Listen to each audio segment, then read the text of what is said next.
the C-Class arguably remains the entry-level luxury Mercedes, and despite today's SUV all the things market, it's still a cornerstone of Benz's business. And now, there's a new one.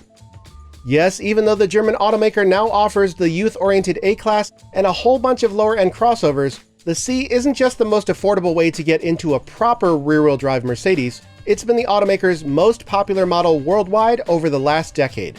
Set to arrive in US showrooms early next year, the 2022 C-Class picks up a lot of the swoopy style of its A-Class kid brother. And with a standard 48-volt electrical system, Mercedes says that this is the company's first classic model to be fully electrified.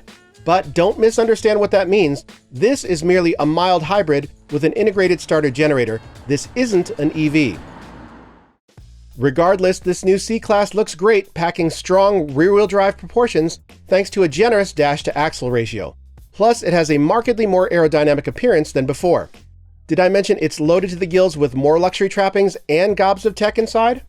Despite its lower, sleeker roofline, Mercedes says there's more space inside, especially in the back, which has always been on the tight side. That's possible because this new car is 2.5 inches longer and it sits on a nearly inch longer wheelbase.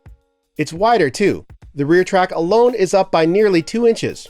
As a result, second row headroom is up by 0.5 inch, rear knee room is nearly 1.5 inches greater than before, and if you've got broad shoulders, well, you should be more comfortable back there as well. As you can plainly see, that dashboard is all new, and there's a lot of trickle-down tech at work from the Big Daddy S-Class. There's a standard 12.3-inch digital cluster and an 11.9-inch portrait-oriented infotainment display that's canted sharply toward the driver. That last bit is a first for a Mercedes sedan. This new cabin does away with a lot of physical switchgear in favor of MBUX's touchscreen functions and voice commands. We've seen a lot of brands go this route with widely varying degrees of success, so we're going to have to wait for a test drive to see how well this works in the new C-Class. In any case, the new cabin is certainly both attractive and modern, and I like the way the driver can set the interior mood with a trio of styles: classic, sporty, and understated. Plus, there are 3 different modes: navigation, assistance, which shows real-time traffic, and service. These modes affect the way the displays look, what they show, as well as controlling things like interior lighting.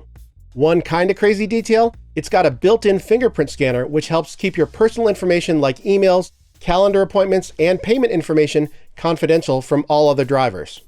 Available in both rear-wheel drive and 4MATIC all-wheel drive, the new C-Class is powered by Benz's M254 2-liter engine, and thanks to the aforementioned mild hybrid tech, it gains up to 20 additional horses and a whopping 148 pound-feet of additional torque in momentary boost mode. The rest of the time, this 4-cylinder is rated at 255 horsepower and a healthy 295 pound-feet of torque. Backed by a standard 9-speed automatic, the integrated starter generator setup will allow for fuel-saving coasting with the engine off, as well as that electronic boost mode that I mentioned earlier. This electrification should also make for smoother stop-start functionality as well. Of course, if you were looking for a V6 or a V8, well, you're going to have to keep on looking. Regardless of how many wheels are powered, the C's 0 to 60 time is quoted at 5.9 seconds en route to a limited top speed of 130 miles per hour. The last C-Class bowed back in 2014, so it makes sense that this 2022 rides on a new generation rear-wheel drive platform.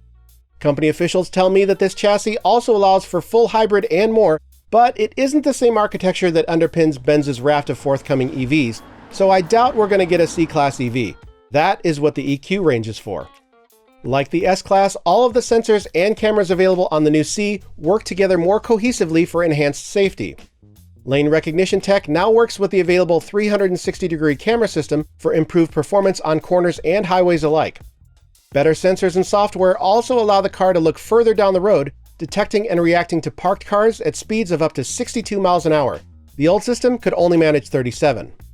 There's a new augmented reality navigation system available as well, where directional arrows are displayed in the gauge cluster superimposed over the front camera feed.